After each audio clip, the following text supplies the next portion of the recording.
ಎಲ್ರಿಗೂ ನಮಸ್ಕಾರ. ನಿಮ್ಮ ಮಕ್ಳು ಡಾಕ್ಟರ್ ನಿತಿನ್. ಏನಂತಂದ್ರೆ ಇತ್ತೀಚೆಗೆ ತುಂಬಾ ಜನ DM ಮಾಡ್ತಿದ್ರು, ಆಮೇಲೆ ಎಷ್ಟೊಂದ್ ಜನ ಕಮೆಂಟು ಮಾಡಿದ್ದಾರೆ, ಸರ್ ವೈಟಮಿನ್ D3 ಡ್ರಾಪ್ಸ್ ಹಾಕ್ಲೇಬೇಕಾ, ಹಾಕದಾದ್ರೆ ಎಷ್ಟು ಹಾಕ್ಬೇಕು, ಯಾವಾಗ ಹಾಕ್ಬೇಕು ಅಂದ್ಬಿಟ್ಟು ಅಂತ. ಅದಕ್ಕೋಸ್ಕರ ಈ ವಿಡಿಯೋ ಮಾಡ್ತಿರೋದು. ಮೊದಲನೇದಾಗಿ ವೈಟಮಿನ್ D3 ಡ್ರಾಪ್ಸ್ ಹಾಕ್ಬೇಕಾ ಅನ್ನೋ ಪ್ರಶ್ನೆಗನ್ನ ಡೆಫಿನೆಟ್ಲಿ ಹಾಕ್ಲೇಬೇಕು. ಏನಕ್ಕೆ ಅಂದ್ರೆ ಇಂಡಿಯನ್ ಅಕಾಡೆಮಿ ಆಫ್ ಪೀಡಿಯಾಟ್ರಿಕ್ಸ್ ತುಂಬಾ ರಿಸರ್ಚ್ ಎಲ್ಲ ಮಾಡಿ ರೆಕಮೆಂಡ್ ಮಾಡಿರೋದು. ಹಾಕ್ಲೇಬೇಕು. ಎಷ್ಟು ಹಾಕ್ಬೇಕಾಗತ್ತೆ ಅನ್ನೋದಂದ್ರೆ 400 ಇಂಟರ್ನ್ಯಾಷನಲ್ ಯೂನಿಟ್ಸ್ ಕೊಡ್ಬೇಕಾಗತ್ತೆ. ಎರಡು ತರ ಡ್ರಾಪ್ಸ್ ಬರುತ್ತೆ ನಾರ್ಮಲ್ ಆಗಿ.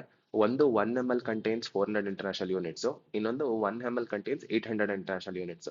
ಈ 1 ml is equal to 400 international units ಅಂದಾಗ ನೀವು ಅದನ್ನ 1 ml ಕೊಡಬೇಕಾಗತ್ತೆ ದಿನಕ್ಕೆ ಒಂದ್ಸಲ. ಇನ್ನೊಂದು 800 international units is equal to 1 ml ಅಂದಾಗ ಅರ್ಧ ml ಅಂದ್ರೆ 0.5 ml ಕೊಡಬೇಕಾಗತ್ತೆ ದಿನಕ್ಕೆ ಒಂದ್ಸಲ. ಏನಕ್ಕೆ ಈ ತರ ಎರಡೆರಡು ಡೋಸೇಜ್ ಬರುತ್ತೆ ಅಂದ್ರೆ ಕೆಲವು ಬ್ರ್ಯಾಂಡ್ ಡಿಫ್ರೆಂಟ್ ಆಗಿ ಮಾರ್ಕೆಟಿಂಗ್ ಮಾಡ್ತಿರ್ತಾರೆ, ಅದಕ್ಕೆ ಆ ತರ ಇರುತ್ತೆ. ಮೇನ್ ಆಗಿ ನೀವು ಅರ್ಥ ಮಾಡ್ಕೊಬೇಕಾಗಿರುತ್ತೆ ಅಂದ್ರೆ each ml ಅಲ್ಲಿ ಎಷ್ಟು ಇಂಟರ್ನ್ಯಾಷನಲ್ ಯೂನಿಟ್ಸ್ ಇರುತ್ತೆ ಅಂತ ನೋಡ್ಕೋಬೇಕು. 400 ಇದ್ರೆ ಅರ್ಧ 1 ml, 800 ಇದ್ರೆ ಅರ್ಧ ಕೊಡ್ಬೇಕಂದ್ರೆ 0.5 ml ಕೊಡ್ಬೇಕಾಗತ್ತೆ.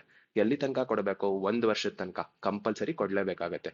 ಏನಕ್ಕೆ ಸರ್ ಕೊಡ್ಲೇಬೇಕು ಅಂತ ಹೇಳ್ತಿದ್ದೀರಾ? ಯಾಕೆ? ನಾವೇನ್ ತಗೊಂಡಿಲ್ಲ ಅಂತ ಕೆಲವ್ರು ಹೇಳ್ತಾರೆ.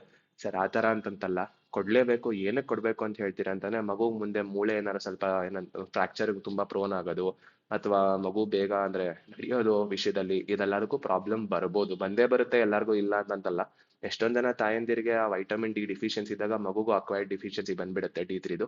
ಆ ಥರನೂ ಬರಬಾರ್ದು. ಅದಕ್ಕೋಸ್ಕರ ಪ್ರೊಫಲಾಕ್ಟಿಕ್ ಆಗಿ ವೈಟಮಿನ್ D3 ಕಂಪಲ್ಸರಿ ಕೊಡಬೇಕು ಅಂತ ಹೇಳ್ತೀರಿ. ನೀವು ನೋಡ್ಬೋದು ತುಂಬಾ ಸಿಂಪಲ್ ಆಗಿ ಗೌರ್ಮೆಂಟ್ ಹಾಸ್ಪಿಟಲ್ ನಾವು ಹೇಳ್ಬೇಕಂದ್ರೆ ಏನ್ ಹೇಳ್ತೀರಿ ಅಂತಂತಂದ್ರೆ, ಒಂದೊಂದು ವೈಟಮಿನ್ D3 ಡ್ರಾಪ್ಸ್ ನಿಮಗೆ 15 ಡೇಸ್ಗೆ ಒಂದು ₹50 ಆ ಥರ ಬೀಳ್ಬೋದು. ಸರ್ ನಿಮ್ಮ ಮಗುಗೆ ನೀವು ಒಂದು ದಿನಕ್ಕೊಂದು ₹2 ಖರ್ಚು ಮಾಡಲ್ವಾ ಅಂತ ಕೇಳಿದ್ರೆ ಎಲ್ಲರೂ ಯೂಸ್ ಮಾಡ್ತಾರೆ ಅದನ್ನ. ಆದ್ರಿಂದ ದಯವಿಟ್ಟು ಎಲ್ಲರೂ ಏನ್ ಅರ್ಥ ಮಾಡ್ಕೋಬೇಕಂದ್ರೆ ವೈಟಮಿನ್ D3 ಡ್ರಾಪ್ಸ್ ನಿಮ್ಮ ಮಗುಗೆ 1 ವರ್ಷದ ತನಕ ಕೊಡಿ. ದಿನದಲ್ಲಿ ಯಾವ ಟೈಮಲ್ಲನ ಕೊಡ್ಬೋದು, ಅದೇನು ಪ್ರಾಬ್ಲಮ್ ಇಲ್ಲ.